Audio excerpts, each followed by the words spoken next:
Hey, it's Dr. Joe.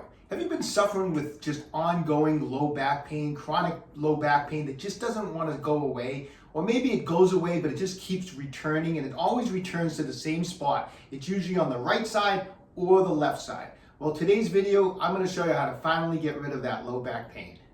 When you're dealing with chronic low back pain and it's on one side, it's usually an issue that involves what's known as the Sacro Iliac joint, or what we commonly refer to as the SI joint. And it's a weird kind of funky joint, or at least I think it is, in that it's not like the shoulder joint that does 360s or anything like that. It's basically where the sacrum meets the pelvis on each side. So you have a right SI joint and a left SI joint. And the motion of that joint is basically just a nodding of the sacrum, or what we call nutation. And it's the sacrum is just nodding back and forth. Not even that much, just this subtle kind of a nodding motion in there. However, that nodding motion of the sacrum is so critical for normal low back health. If we didn't have SI joints, if the pelvis was just directly connected onto the sacrum and there was no nodding of that sacrum, it was just all glued together in there, we'd all be in low back pain. So when you're having chronic, say, right-sided pain, we refer to that as an SI joint dysfunction. And the reason it's a dysfunction is because usually on that side, the SI joint, the sacrum is not moving that well. It's not nodding like it should. Very seldom in my 34 years of practice have I seen a double SI joint dysfunction. It's usually on one side or the other. Today's video, I'm going to show you how to fix this. We're going to do some myofascial release techniques, and we're going to show you some exercises to perform. So let's get right to it. So I've been doing this for 34 years, so I'm not exaggerating when I say I've literally treated thousands of SI joint dysfunctions. So I'm pretty familiar with the problem. And one thing that I notice when people come in with SI joint pain is that there's usually a combination of the SI joint not moving, the dysfunction, and then a tightness in an important muscle that connects kind of in towards that SI joint, known as the piriformis muscle. Now, it's one of those chicken and the egg things. Did the SI joint dysfunction create the tightness in the piriformis, or did the tight piriformis create the SI joint dysfunction? You know what, it really doesn't matter. We need to address both. So, if we're looking from behind, if you're looking at, this is as if you're looking at the back of this skeleton, okay? Here's your sacrum, here's your pelvis, here's your hip here, okay? I'm gonna come up a little closer so you can see this. I have this band, and this is not anatomically correct, okay? I'm just trying to give you a visual here, but if the piriformis is running basically from the sacrum and then in a diagonal manner to the upper part of the femur, this is your piriformis muscle. So it's really directly related to that SI joint. I mean, it's attached to that portion of the sacrum where the pelvis is connecting in here, okay? So tightness on this can start tugging and pulling on the sacrum, which will cause a dysfunction in that SI joint. If this sacrum has some nodding in there, that I've just kind of tied a knot in there, and we're losing elasticity, and it's creating a shortening of the piriformis, it's gonna chronically irritate this SI joint dysfunction. So we have to address this tightness. Now, how can we do that? Well, we can do some myofascial release, which I'm gonna show you right now. How are we gonna get in there? You know, this is a very bony area. We're trying to get in between the hip and the sacrum. There's a small amount of space here. So that's why, and I've talked about this before, when people have come up to me and they say they try to foam roll the piriformis muscle, I laugh because this thing does not fit in to this little space, okay? So as we like to say in Boston, forget about it. It ain't gonna happen if you're trying to use a foam roller to roll your piriformis. What's the tool of choice? Is a massage ball, especially a spiky massage ball, because I can get that into that soft tissue area where the piriformis is, and we can do some myofascial release work. So let me show you how we're gonna do it.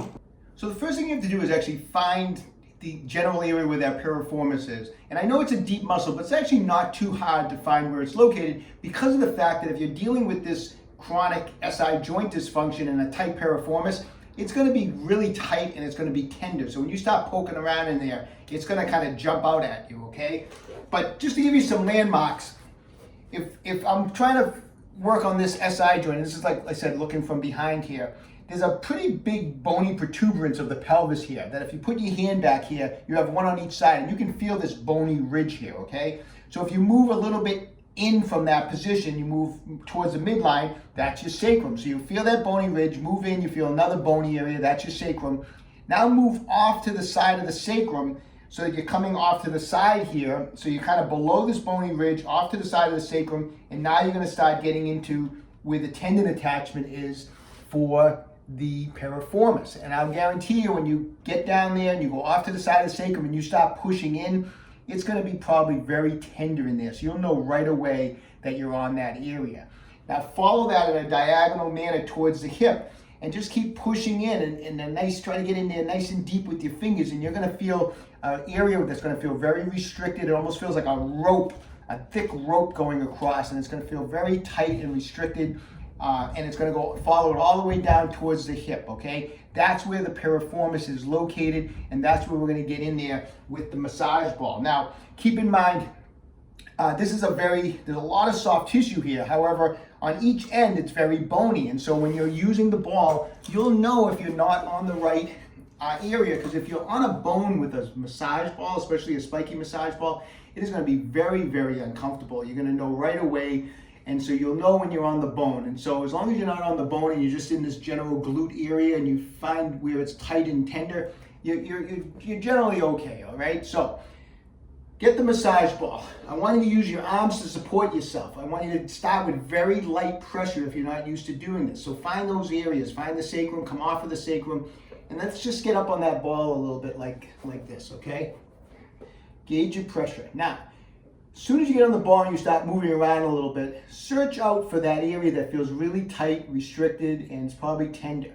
That's where I want you to start. So just gauging your pressure with your arms. I'm using my feet to help gauge my pressure. And once I find a tight, tender area, I'm going to spend a couple minutes kind of going back and forth, side to side. I'm going to make little circles in both directions. And I'm going to spend some time for a couple minutes. Then I'll move around a little bit, see if I can find another knotted area in there. And again, same thing, spend a couple minutes. Now, after you've done that for a few minutes, take a break, walk around maybe for a minute or two. Then I want you to come back and we're going to kind of make it a little more, intensify the procedure a little bit. I want you to get back on that ball again, and again, gauge your pressure with your feet and your arms. And this time, I want you to take that leg and I want you to cross the ankle over the other knee. So we're in this position now. This is going to kind of put a little more of a stretch through the piriformis. And now we're going to get back, find those knots that you just found before. And again, I want you to spend a couple minutes just kind of wiggling around side to side, back and forth, little circles, and try to get in there and put some nice firm pressure. Okay, so we're going to take a few minutes to do some release. Now that's going to bring a ton of blood flow to the area, which is awesome. It's going to get in there and help break up any fascial adhesions, or what we call scar tissue that probably is in that piriformis that's been tugging and pulling on the SI joint, okay? Next, we're going to move on to some exercises we can do. So in this first exercise, grab yourself a yoga block or something similar. If I'm working the right side, my right knee is going on this, okay? I'm going to have the left knee bent and it's going to be hovering over the ground. I'm using my arms for balance here, okay? What I want you to do from this position is I want you to let the knee sink towards the ground. If it touches, great. If it can't touch, that's fine. And once you get to feel like a good stretch here, I want you to push down on this right knee so that it jacks up the pelvis and lifts the knee up on that, just like that. So let it stretch down, push through the right knee, and lift that knee up as high as you can. Nice in a nice, slow, controlled manner, just like this. How many reps do I want you to get on this? I'd like to see you build up so that you can go 20 repetitions for 3 sets. Now do both sides, even though maybe the problem is just on one side, but I want you to do both sides to keep both joints moving and to keep both joints strong. Okay, this next exercise is kind of a sequence of movements that we're going to do, okay? So here's how we're going to do it. Get on a bench. Once again, I'm going to be working the right SI joint. Put the left leg out straight, okay? Obviously, if I was doing this without talking to the camera, I would have my head down flat and comfortable, but I'm keeping it up so I can talk. So I'm going to pull my knee all the way in. Now, if you're having some discomfort in the front of the hip when you do this, kind of gauge, don't pull up to where it's painful. Maybe just go just short of that painful area, okay? So anyways, bring the knee up as far as you can. Clasp your hands around the knee. Now what I'm going to do is I'm going to be pulling my knee towards my chest, and as I do, I'm going to be driving my knee in that direction. So I'm going to hold like an isometric contraction. I'm going to be pulling it, and I'm going to be pushing the knee in that direction. And I'm going to do this for 15 seconds. After 15 seconds, I'm going to bring the knee So it's in this position where the hip's at about 90 degrees. And I'm going to repeat this again for 15 seconds. I'm going to try to pull towards my chest, but I'm going to be pushing my leg towards that wall. And again, I'm going to hold this for 15 seconds. Then I'm going to let it come out a little bit. I'm going to grasp underneath my hamstring because I'm going to be more of this angle. And again, I'm going to push this way as I pull, and I'm going to hold this for 15 seconds, okay? There's really no rest. I'm going to go 15, 15, and 15. Now, once I've done 15 here, once again, no rest, I'm going to put my hands this way, and I'm going to try to pull my knee, push my knee towards my chest as I push against it. And I'm going to do this for 15-second hold. Come up to 90 degrees. Again, drive the knee up and push against it, 15 seconds. And then come up as far as you can. Try to push your knee away as you drive the knee, 15 seconds, okay? Run through that sequence 3 times. Do both sides. Once again, we want to work on both sides. All right, I hope you found that information helpful. You know, if you've been dealing with chronic SI joint dysfunction for months or even years, give it a little time. You know, be working on those techniques and exercises every day. And, you know, you may be working on it every day for the next 30 days. But anyways, best of luck to everyone. Take control of your own health. Stay young and train hard.